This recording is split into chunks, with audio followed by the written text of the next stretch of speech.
प्रणाम सर। प्रणाम। तो सिया सचिव सर से बात हो रहा है सर। हो रहा है, बताइए। सर एक सवाल है तो सिया सचिव से कि दिव्यांग प्रमाण पत्र यूनिक डिसेबिलिटी ही पतन का कारण बन रहा है, वो कैसे? इसको थोड़ा विस्तृत रूप से दिव्यांग को इस संदेश को बताइए। दिव्यांग को वजूद किस कार्ड से मिला है? यूनिक डिसेबिलिटी से, यानी मेडिकल आधार पर उसको दिव्यांगता का लाभ मिलता है या आरक्षण का लाभ मिलता है। अब यूनिक डिसेबिलिटी सिर्फ बढ़ा देने से, यूनिक डिसेबिलिटी का उद्देश्य क्या था कि एक दिव्यांग, एक पहचान और जितनी भी योजना परियोजना चल रही है सबका लाभ दिव्यांगों को प्राप्त हो और कहीं भी दिव्यांगों को असुविधा का नहीं सामना करना पड़े। इसमें सबसे प्रमुख बिंदु पर हम आपका और पूरे भारत के दिव्यांगों का ध्यान आकर्षण करवाना चाह रहे हैं। ध्यान आकर्षण इस बात पर कि यूनिक डिसेबिलिटी 25 साल के नीचे का लड़का का टेम्पोररी बनता है और 25 साल के ऊपर के लड़का का परमानेंट बनता है। उसमें भारतीय संविधान के द्वारा और यूएनओ के संविधान के द्वारा यह कहा गया कि 25 साल तक मेडिकल बोर्ड प्रत्येक 5 साल में ये देखता है कि दिव्यांग का जो प्रतिशत है वो बढ़ा है या घटा है। तो बहुत ही कम परसेंटेज में यह पाया जाता है कि दिव्यांग का प्रतिशत घटा है।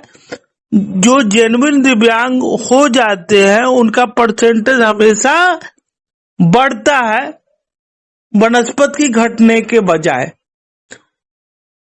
अब 5-5 साल में लोग मेडिकल बोर्ड के समक्ष खड़ा होते हैं और प्रस्तुति देते हैं। 25 साल हो जाता है तो परमानेंट बन जाता है। बेंचमार्क डिसेबिलिटी है 40%, लेकिन यूनिक डिसेबिलिटी में बहुत ही बड़ा बग है। जैसे आप यूनिक डिसेबिलिटी के लिए अप्लाई करते हैं, अगर आप फिजिकली दिव्यांग है और गलती से आपने फिजिकली दिया, बोथ लेग दिया, लेकिन जब यूनिक डिसेबिलिटी बन के आया तो मल्टीपल दिव्यांग का ऑप्शन पर टिक मार दिया गया, यानी मल्टीपल दिव्यांग आप बन गए। ये आपकी गलती के कारण नहीं हुआ, ये किसके गलती के कारण हुआ? विभाग में जो कर्मचारी बैठे हुए हैं उनकी गलती के कारण हुआ, या फिर जो डीप एंड ड्रम है वो ब्लाइंड हो गया, या फिर कोई दिव्यांग जब बना था तब उसका परसेंटेज था 40, लेकिन किसी घटनावश या शरीर की अवस्था गिरने के कारण उसका दिव्यांग प्रतिशत हो गया 80%। अब प्रमुख बिंदु पर हम पूरे भारत के दिव्यांगों का ध्यान आकर्षण करवाना चाह रहे हैं। जब आप संशोधन करने के लिए जाइएगा कि हमारा दिव्यांग प्रतिशत ये हो गया था और ये हो गया है, तो आपका बढ़ेगा नहीं। अगर परमानेंट हो लिखा गया है तो कहा जाएगा कि आप सरेंडर कर दीजिए और तब आपका दिव्यांग प्रतिशत को बढ़ाकर आपको मिलेगा। तो सरेंडर करने का मतलब होता है कि दिव्यांगता समाप्त हो जाना। ये कोई पदाधिकारी नहीं बताएगा। दूसरी बात कि हमने यूनिक डिसेबिलिटी के जो सचिव है मिश्रा जी, उनसे बात किया सामाजिक कल्याण अधिकारिता मंत्रालय में कि जब सरेंडर कर देगा तो उसका तो यूनिक डिसेबिलिटी समाप्त हो जाएगा। निर्देशक विनीत जी से बात हुई, उनके पास कोई जवाब नहीं है। और आनंद जी जो सामाजिक कल्याण अधिकारिता मंत्रालय लोधी रोड में बैठे हुए हैं, उनका जब जवाब आया पूरे दिव्यांग भारत के दिव्यांगों के तरफ से, मैंने ये सवाल किया कि जब सिलेंडर कर देगा तो उसका तो दिव्यांगता समाप्त हो जाएगा। दूसरा स्थिति में जब वो सिलेंडर कर देगा तो सिलेंडर का प्रोसेस पहले जान लीजिए कि ये या तो मान लिया जाता है कि वो उसका दिव्यांगता समाप्त हो गया, या दोबारा से बन भी जाएगा, 100 में से 10% का बन भी जाएगा तो मान ले उसका तो यूनिक डिसेबिलिटी चेंज हो गया। अब एक दिव्यांग है, वो बहुत ही जतन से अपना रेलवे पास बनवाया है, अपना राशन बनवाया है, और तरह तरह की योजनाओं में अपने फादर, अगर उसके सर्विस में होंगे तो फादर के यहाँ वो सर्टिफिकेट दिया होगा, तमाम जगह वो सर्टिफिकेट दिया होगा। तो उनका यूनिक डिसेबिलिटी जब चेंज हो जाएगा, पेंशन मिलता है तो उसको सभी जगह चेंज करवाना पड़ जाएगा, तब तो वो बहुत ही दुविधा में पड़ जाएगा। जबकि सामाजिक कल्याण अधिकारिता मंत्रालय लोधी रोड से कहकर मैंने री असिस्टमेंट का स्विच लगवाया था, जिसमें दिव्यांग प्रतिशत भी बढ़ जाता और यूनिक डिसेबिलिटी भी वही रह जाता, और इसमें कोई भी संशोधन की आवश्यकता नहीं होती। वो स्विच वहां से हटा दिया गया है। जब हमने बात किया कि सर्कुलर में ये लिखा हुआ है कि दिव्यांगता बढ़ने के कारण आपका परसेंटेज बढ़ेगा तो मेडिकल बोर्ड इसे देगा, तो उनका जवाब जो था वो काफी अनर्गल लगा। या हम मिश्रा जी का बात कर ले जो सचिव है, या फिर हम विनीत जी का बात कर ले जो अंडर डायरेक्टर है, या फिर आनंद जी जो थे, उनका तो बात ऐसा लग रहा था कि वो सामाजिक कल्याण अधिकारिता मंत्रालय में नहीं बैठे हुए हैं, बल्कि वो दिव्यांग का पतन करने के लिए बैठे हुए हैं। तो उन्होंने कहा कि जितना भी समय लगेगा वो दिव्यांग समझे, दिव्यांग जाने, जबकि सर्कुलर है कि अगर अवस्था गिरेगी, और आपको भी पता है या भारत के प्रत्येक दिव्यांग को ये बात पता होगा कि अमूमन 99% दिव्यांग की अवस्था गिरती है तो परसेंटेज बढ़ता है। अब मान लीजिए मेरी चिंता एक और है, मेरी चिंता ये है कि अगर कोई पढ़ने वाला दिव्यांग है, उसे बेंचमार्क से डिसेबिलिटी मिला, या सेंट्रल गवर्नमेंट का कोई भी एग्जाम हो रहा है, तो सेंट्रल गवर्नमेंट का कोई एग्जाम हो रहा है, जैसे रेलवे हुआ, बैंकिंग हुआ, एसएससी हुआ, तमाम जगह, तो वहां पर आपका दिव्यांग प्रमाण पत्र रहते हुए आपका जांच होता है। आपका दिव्यांग प्रमाण पत्र में 40% है या 50% है, लेकिन अवस्था गिरा है तो आपका दिव्यांग प्रतिशत बढ़ा है, तो वहां पर वो जांच करेगा तो उसका आपका दिव्यांग प्रतिशत होगा 80%, 60%, 65%, और आपका मेडिकल बोर्ड जो दिया है वो 40% और 45%, तो दोनों में डिसमैच हो जाएगा। दूसरा कि कहीं भी अगर आप अंतर्राष्ट्रीय लेवल पर जाते हैं, यानी आप खिलाड़ी हैं या कोई भी प्रतिस्पर्धा में भाग लेते हैं, देश और राज्य का नाम रोशन करते हैं, तो वहां भी मेडिकल टीम बैठा हुआ होता है।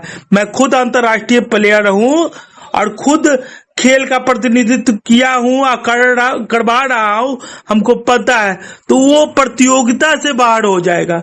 जब हमने ये बात कहा कि सिलेंडर करना मतलब तब तो बहुत दिक्कत हो जाएगा, तमाम दफ्तर घूमना पड़ जाएगा, तमाम दफ्तर में यूनिक डिसेबिलिटी चेंज होने का ब्यौरा देना पड़ जाएगा, और एक बार दिव्यांग प्रतिशत जो बनता है वो कितना मेहनत से बनता है, और एक बार किसी योजना परियोजना का लाभ लेने के लिए आमतौर पर भारत में कितने दिव्यांगों को कितना पापड़ बेलना पड़ता है, यह कोई भी दिव्यांग से छिपा हुआ नहीं है। एक योजना लेने के लिए, साधारणतः एक योजना लेने के लिए कितना पापड़ बेलना पड़ता है, वैसे में दोबारा वो संशोधन करेगा। जबकि ये डॉक्यूमेंट अगर बनता है तो ये डॉक्यूमेंट ऐसा नहीं ना है कि वर्मा ने इसको वरदान दे दिया है कि इसमें कोई गलती होगा ही नहीं, इसमें कोई संशोधन होगा ही नहीं, इसमें कोई सुधार होगा ही नहीं। जब रीअसेसमेंट का स्विच आपने दिया था तीसरे और चौथे नंबर पर, तो इसको क्यों हटा दिया गया? तो डायरेक्टर के तरफ से यानी विनीत जी के तरफ से एक स्टेटमेंट आया, आप कहिएगा तो वो स्टेटमेंट भी ऑनलाइन है कि फर्जीवाड़ा हो रहा था, इस फर्जीवाड़ा को समाप्त करने के लिए हमने रीअसेसमेंट स्विच हटा दिया। तो हम यह पूछना चाहते हैं कि बिहार हो, यूपी हो, पंजाब हो, हरियाणा हो, यूनिक डिसेबिलिटी जब बनता है तो सिविल सर्जन तो वही है, सिविल सर्जन तो चेंज नहीं हुए हैं। तो सिविल सर्जन फर्जी आदमी का बना के दे या सही आदमी का बना के दे या गलत आदमी का बना के दे, तो क्या होगा? आप तो जांच करते नहीं है, उसी मेडिकल रिपोर्ट के अनुसार उस सर्टिफिकेट को बना देते हैं, तो वहां पर फर्जीवाड़ा तो आपको समझ में नहीं आता है। और जो दिव्यांग के सर्कुलर में स्पष्ट रूप से लिखा हुआ है, वर्णित है कि अवस्था गिरने पर दिव्यांगता बढ़ेगा ही बढ़ेगा, तो वैसे कंडीशन में उस सर्कुलर का लाभ आप कितना दिला रहे हैं? तो भारतीय अनुच्छेद 13 और भारतीय अनुच्छेद 14 जो भारतीय संविधान में लिखा हुआ है कि अगर कोई व्यक्ति के लिए कोई कानून बना और उसका लाभ उसको नहीं मिल पा रहा है, तो यह माना जाएगा कि मौलिक अधिकार और संवैधानिक अधिकार का यहाँ पर उल्लंघन हो रहा है। वैसे में सचिव और निर्देशक और ये जो आनंद जी है वो एसओ है, उनका यह जवाब देना कि सिलेंडर बोलेगा 6 महीना में बनेगा, 6 महीना के बाद उसका फिर से अति होगा और जितना जगह उसने दिया है उसमें सुधार होगा।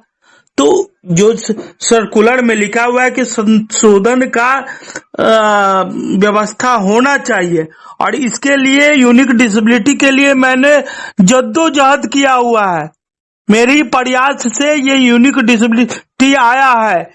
इसका भी ठोस प्रमाण मेरे पास उपलब्ध है और तमाम लेटर उपलब्ध है उस समय का, जिसमें यह स्पष्ट लिखा गया है कि आपके सौजन्य से और आपके दिशा मतलब मार्गदर्शन से इस यूनिक डिसेबिलिटी का निर्माण किया गया।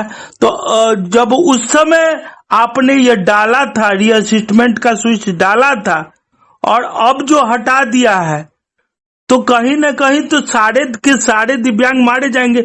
मान लीजिए कि पढ़ने वाला जो दिव्यांग है, मान लेते हैं यूनिक डिसेबिलिटी का नंबर चेंज हो गया, उससे भी हमको कोई मतलब नहीं है, लेकिन नंबर चेंज हो गया 1 मिनट के लिए मान लेते हैं, लेकिन 1 साल 2 साल अपने मौलिक अधिकार से लोग वंचित हो जाएंगे। तो वो पढ़ने वाला दिव्यांग 1-2 साल के लिए आप उसको वंचित कर देंगे, तो वो कहाँ जाएंगे? 1 साल 2 साल आप बैठे रहेंगे। तो रीअसेसमेंट का जो स्विच दिया है वो मेडिकल बोर्ड को दीजिए।